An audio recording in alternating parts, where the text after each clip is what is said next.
10 fit 10 fit রাস্তাম গো। একটু নিচে করো তো 10 ফিট আগে তাই 10 ফিট এবারে সব জায়গায় 10 হতো 2-3 ইঞ্চি একটা আপনা থাকতে পারে। না এটা যাও না কার্পেটিং এর রাস্তা 10 ফিট করছি। এটা তো মনে ভালো লাগে না না এটা কাপ এটা আমার মামা গো। বড় বড় হ্যাঁ আব্দুল রশিদ না আব্দুল রশিদ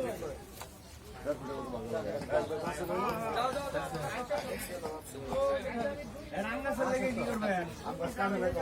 কি এর কাটবো?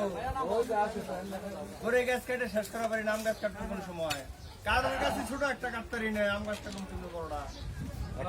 এগুলো করেন না, এটা কইও না পাঁচের কথা করেন না। আমার মামা লাগে তো নয়, আমার দমকা কুটুম হ্যাঁ লাগে আমি এই আম গাছ কাটাই দিই। তোমার মামার লাগে তোমার যত কথা আছে তুমি 1 লাখ লাগে আমার আর কিছু কোনটা দুই লই রাখ ভাই কে কবে ওরা আমার কানের টাকা জোড়াত না আমি এর যদি ভিডিও আসলে মোবাইলে কল করে দাও দোকান আছে আরে ভাই এটা তো না দেখলো আবার এদিকে কে ওই যে দোকান গেলে কেমন ভাঙাই দেয় কথা ঝামেলা